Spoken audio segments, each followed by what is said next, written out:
好多謝咁多位。我哋而家就要講出我哋呢次遊行嘅訴求。第一，我哋要求育賢學校校董會放棄辦學權，為佢哋出爾反爾嘅行為負責。第二，要求北區教育局撤回讓育賢學校校董會收回辦學權嘅決定，為佢哋行政失當負責。第三，要求特首同埋孫明揚局長介入事件，為我哋嘅孩子創出明天，讓公眾知道我哋嘅訴求。先係請我哋嘅家長教師會嘅主席李淑蓮女士為我哋講幾句話。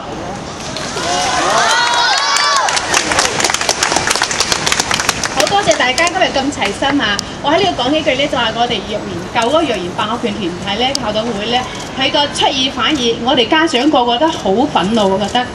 因為呢，佢好似當我哋小朋友咁玩嚟晒，佢中意玩就玩，唔中意玩就唔玩，話咗放棄辦學權。依家呢，我哋揾到好嘅辦學權啦，佢又要收翻，所以我當佢哋呢啲誠信係破晒產啦。我哋家長唔會信佢嘅。好多謝大家。好啦，咁再有請呢第二位家長教師會嘅代表啊，咁陳貴冰女士係有請。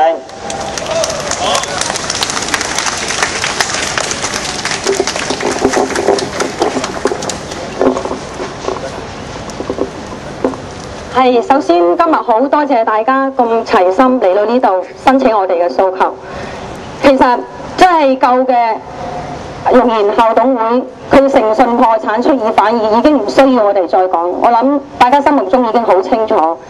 其實我而家想講嘅就係話，好希望依家育賢學校既然可以揾到教評會一間咁好嘅學校，人哋又有誠意又有真心。首先佢哋已經應承注資100萬嚟改善學校嘅設施，但係舊嘅辦學團體，佢帶我哋遊花園，兜嚟兜去都兜唔到個主題，佢連一個口頭嘅承諾都俾唔到我哋。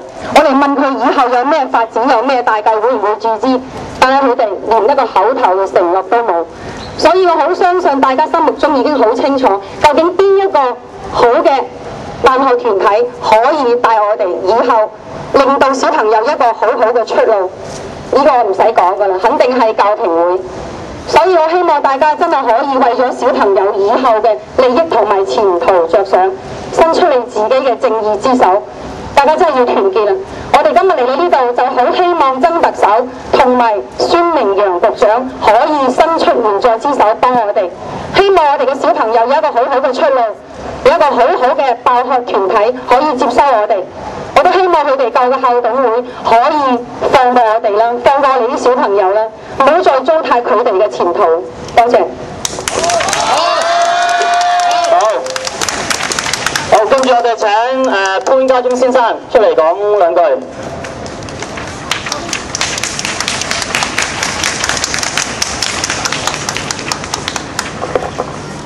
各位家長，我哋今日嚟支持育賢學校由呢個新嘅辦學團體支持，因為咧佢依家學校呢個校董局係即係點講咧？佢可以話係誠信破產啊！佢先有家長打人嘅事件，就我哋去投訴北區教育局，北區教育局仲會鬧翻我哋家長轉頭，就話我哋係無聊佢。事實上我哋係即係有事實嘅證明啊！咁而家我哋喺度支持呢個屬於育賢學校去承辦，就由呢個新嘅團體承辦。多謝各位。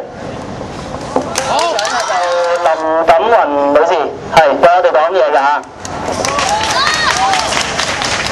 育賢學校有好嘅老師，育賢學校有好嘅學生，育賢學校呢有熱心參與嘅家長。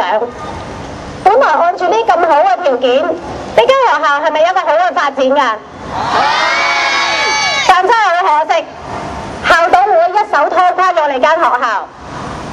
本來我係好開心嘅，我係慕名而嚟呢間學校，我個小朋友今年9月入讀呢間小學嘅小一，但我而家又好擔心，校董會響4月話俾呢間學校聽停辦呢間學校，所有嘅學生、所有嘅老師，再加埋我哋嘅家長，我哋好傷心、好彷徨。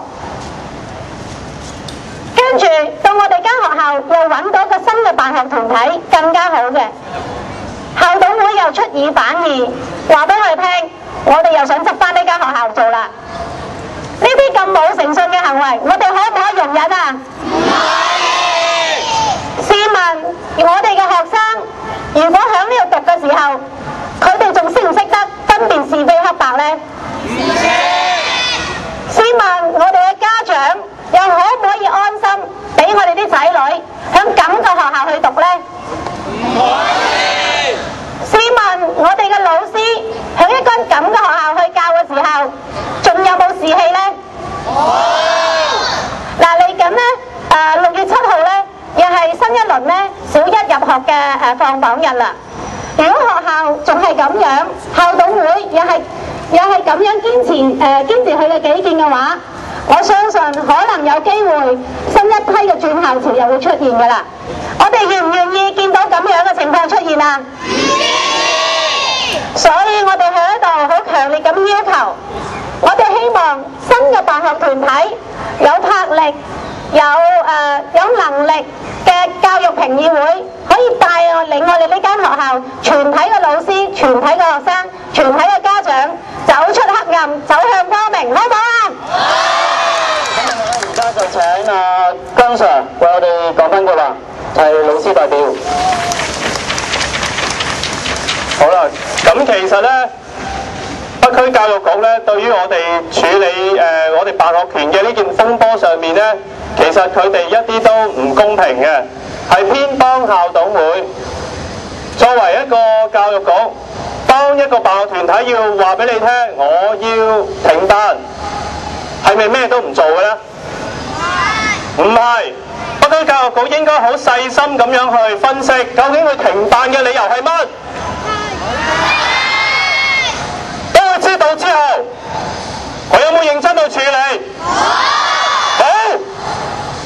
好啦，佢咩都冇做，好啦，就叫我哋，好啦嗱，依家之前嗰間唔辦啦，叫我哋老師去揾，我哋連續成幾個星期去奔波，到頭來我哋揾到啦，所有人都滿意嘅，咁最後點啊？佢又同嗰個校董會商量完，話俾佢復辦。咁我哋老師嘅誠信去咗邊啊？咁大家而家都清楚啦嘛。好啊，我哋而家訴求，希望呢曾特首插手我哋今次嘅事，為我哋平反，俾我一個好好嘅交代我哋。多謝大家。好，跟住而家請舊生嘅代表阿陳登輝為我哋講幾句話。各位，我嘅身份其實好特別，我本身係育賢學校嘅舊生，依家可以喺母校度做嘢，其實我覺得好開心。但係近期發生呢一連串事件，令到我覺得好失望。我記得我讀緊書嗰陣時，係陳華春校董做緊校長，佢係教我哋社會科。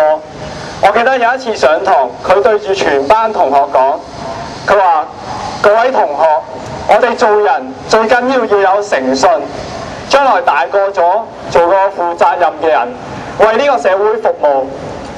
當時我覺得陳校董講嘢好有道理，而佢自己都有以身作則，辦學教育英才嚟服務社會。但係嚟到今日，最冇誠信嘅人竟然就係佢。點解佢會突然間放棄辦學權，放棄咗200幾個學生？佢嘅解釋就話，因為私事繁忙，同埋年紀已老。咁我哋都覺得我哋應該體諒佢，老人家可能真係冇心，冇精力再辦學。但係佢話，各位老師可以自己私下去揾辦學團體。當我哋老師揾到一個全部學生、家長同埋老師都覺得好嘅教育評議會接辦嗰陣時，校董會又話：我依家要收翻個辦學權。咁呢啲係咪就係誠信呢？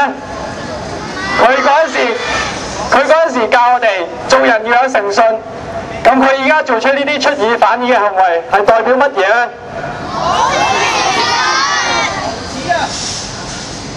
所以我覺得真係好失望。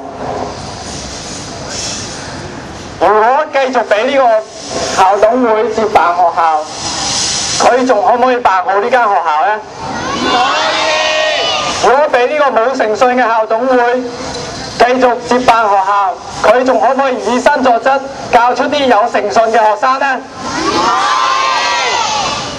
所以我真係好希望校董會真係為學生着想，真係俾一個有心辦學嘅辦學團體接辦我哋學校，等啲學生有一條光明嘅出路。多謝各位。